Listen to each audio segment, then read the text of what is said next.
Hello, everyone, and welcome to your Akashic Energy forecast for the week of April 11th, 2022.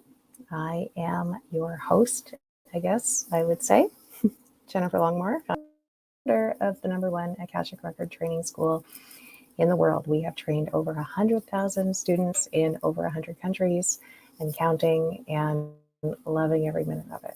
And if you're watching, maybe you have gone through our training, and if you have, let us know in the chat. Also, if this is your first time watching, let us know in the chat so I can come back and say hello to you and see how you're doing and officially welcome you. So we're going to dive right in. Today, we are going to be focusing on the heart. There's a lot of energy around the heart this week.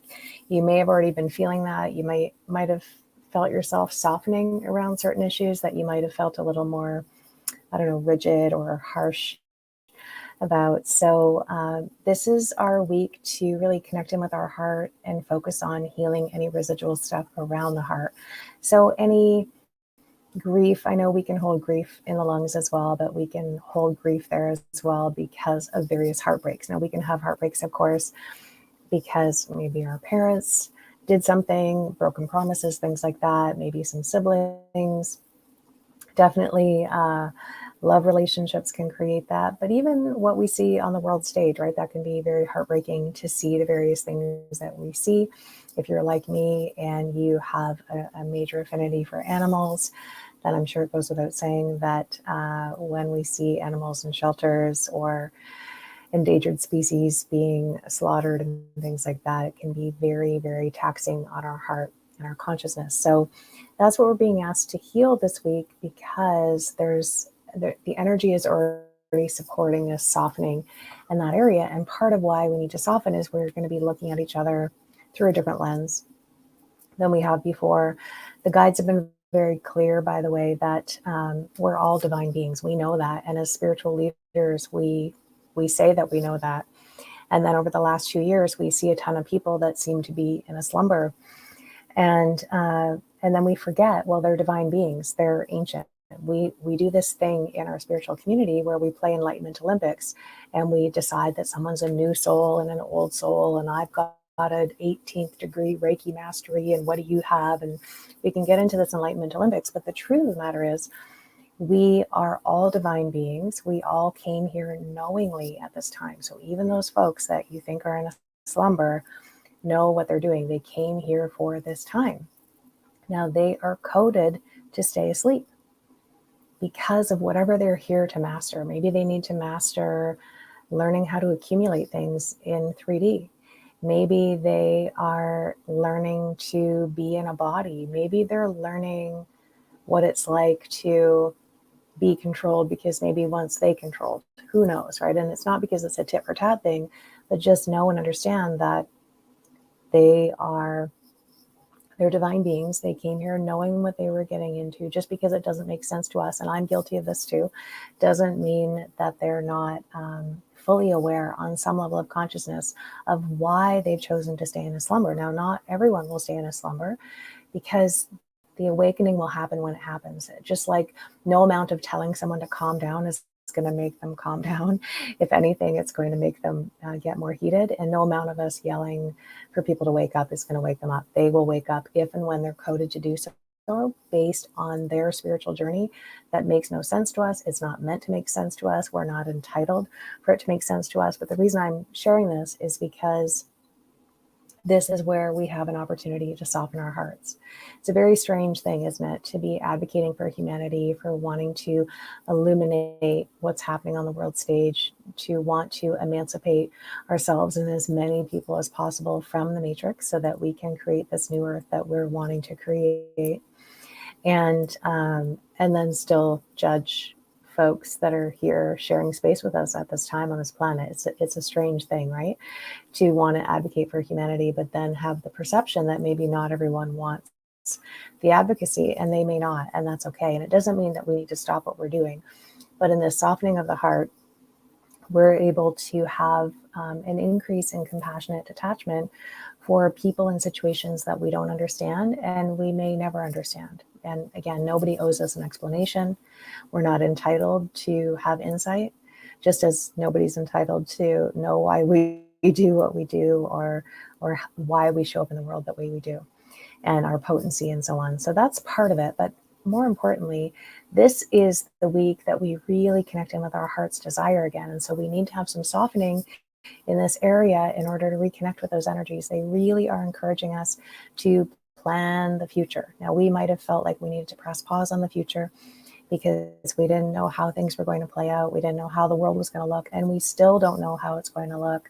And we have mastery in planning a future, never knowing how the future is going to look. So this isn't new for us. We've just forgotten because we've become so distracted by what's happening on the world stage. And that's by design, right? That is their goal, to keep us distracted constantly so that we're focused on them and we're giving them access to our consciousness, our energy, etc., and not reclaiming that energy and redirecting it towards where it's meant to be, which is living. You know, the main focus right now, not just this week, but in general, is to really focus on cleaning, getting all of our houses in order, meaning our relationship houses, right? Any unfinished business you may have, anyone that you need to make peace with, making peace with your body consciousness, making peace really with all levels of consciousness, because consciousness is ascending, right? So whether it be your business consciousness, wealth consciousness, your body consciousness, and so on, all of that is ascending. And so we want to be leaning into that energy. But we can anyways plan a future. The future, of course, looks different than we imagined it would be 2 years ago. And I can speak for myself and say that in 2019, I could have told you what my life would have looked like in 2025. And now I don't know that, but I do know what state of being I'm going to be in. And I do know what heart space I'm going to hold for myself and for humanity and for the spiritual journey I'm on. And that's the lens in which you can create your future, is looking at, well, what is my heart's desire and what's the state of being I'm going to bring to all people and situations, and how am I going to really embody that? The other piece of this is having compassion for ourselves, right? You might be trying to push through things that are requiring rest. You might be talking to yourself worse than you would allow a complete stranger to speak to you. You may be beating yourself up for the coulda, woulda, shouldas, and there's a myriad of things that we do to judge ourselves and shame ourselves and so on. The self-compassion is also a piece of this, right? Understanding that who we be now is very different than our pre-2020 selves, and allowing grace and compassion around that. You're going to notice that situations that might have been bumping up against your sensibilities, things that have been niggling at you, maybe certain people were creating a certain response in you, that you're going to react to the same situation, but through an energy of love. You're just going to notice that your perspective and your relationship to it is different, and that's a good thing. That's how you'll know that something has shifted. So lots of spotlight on the heart this week. If that's making sense to you, if you're already seeing signs of that, let us know in the comments. We have a lot of relationships that are tender right now. We know that over the last 2 years, there's been a lot of divide. There's an intentional divide in the last frontier, which is the family. And I include friends in that, because friends a lot of times become family. So this is an opportunity to look at where things may be repaired, where you can infuse more love in situations. And it's also an opportunity to call in love, right? So you might be in a loving relationship and it may be in great shape, and then you're just compounding that. It may be that there's a little bit of a fracture. Most people know that my husband and I are on very, very opposite ends. In fact, we are the epitome of the world right now. I'm the extreme, people would call me an anti-vaxxer, even though I'm not an anti-vaxxer, but that's just an easy way to paint people with a judgy brush, right? And my husband is very much drinking the Freemason Kool-Aid, I'll say.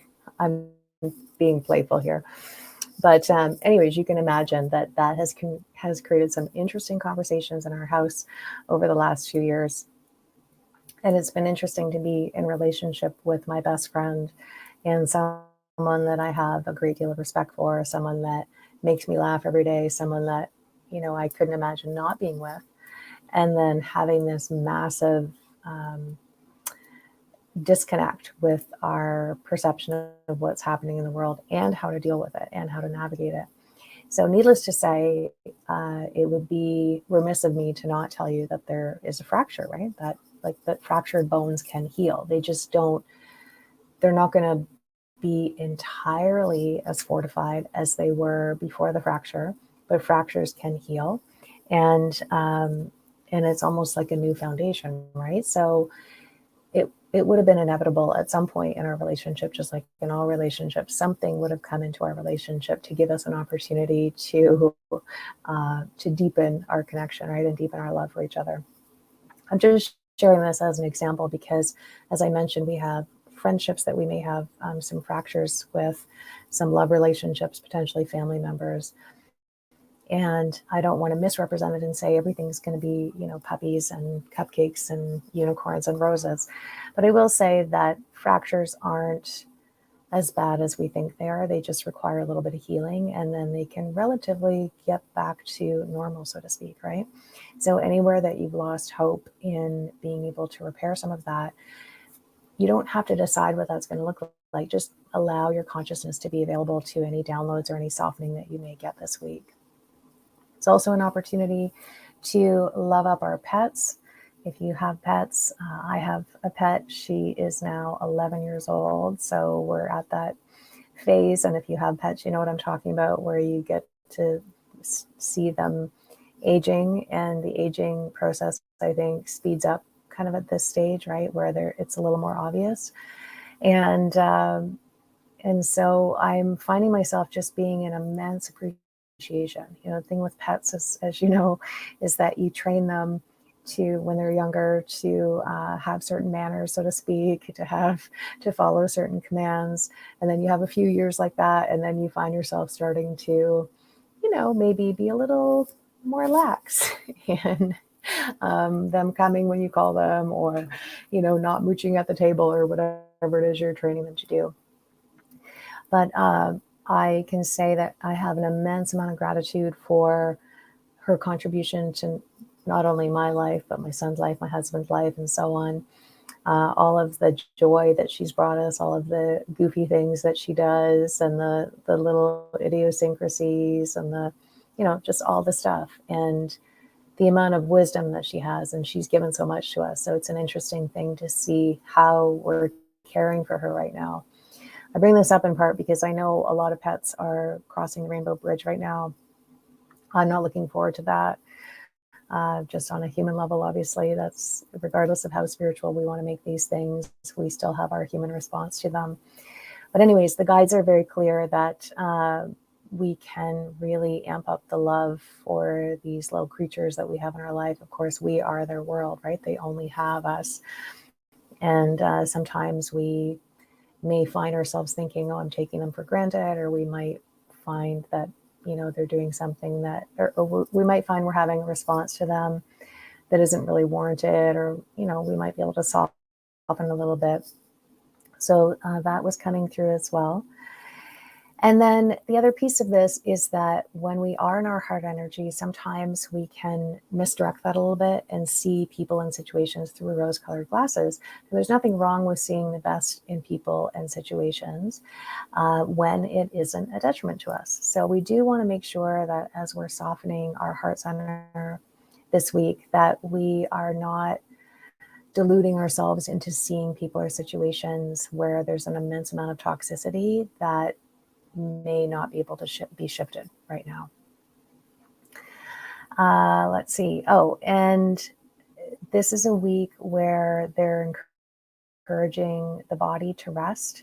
So you might be feeling nudges around that. This is just, it's meant to be a gentle week, a week of rest. And I would imagine that because we're being asked to soften our hearts and do some healing in that area, that there's a level of grace and spaciousness that's likely going to be required in order for that process to feel like it's smooth and not like a donkey kick in the face, basically, like some healing opportunities can be. And then the other thing is they want us to be mindful of, and these were their words, beware of consciousness traps. So there are traps that we get lured into through our phone, through our computer, and so on, through Netflix, that basically magnetize us in there. There's frequencies and there's codes and there's, I'll call them black magic spells. I don't really know what else to call them, that lure us in unconsciously.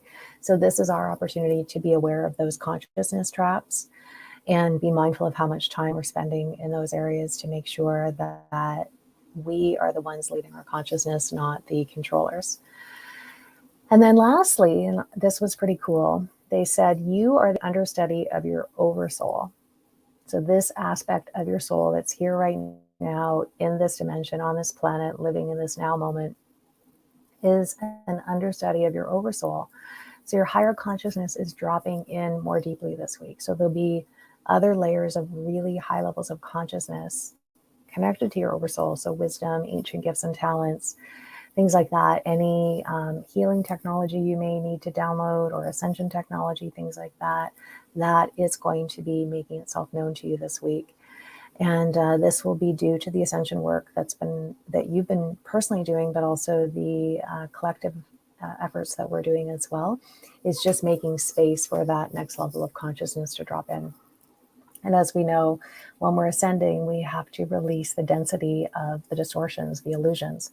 Those are like bricks. They just weigh the helium balloon down. And so when we crush those bricks up, or we at least cut them in half, right, there's less force holding the balloon down from being able to float away and ascend even higher. So, with what we're doing this week with our heart, that's likely going to create more space.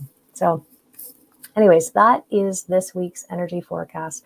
I'm sure there'll be lots of interesting things happening. If you've been noticing what I shared today, then let us know in the comments. And tomorrow is the Decode the Matrix so that you can outcreate it webinar. This is for people that are already awake. And I'm always discovering new things. So when I say this, I'm not suggesting that anyone's not awake. I just know that there's always more layers to peel back. And it's highly likely that there are some things in there that you may not be aware of. I'm going to be exposing a lot of the very stealthy Decepticons that have infiltrated the Lightworker / Truther movement. I exposed, well, I'm not going to share who. You'll be able to see it on the Facebook, on my Facebook post. People kind of lost their marbles about this because we like to see the good in all people, and we can't imagine that someone tells us that they're doing good on the world stage, that they'd actually be lying about that, right?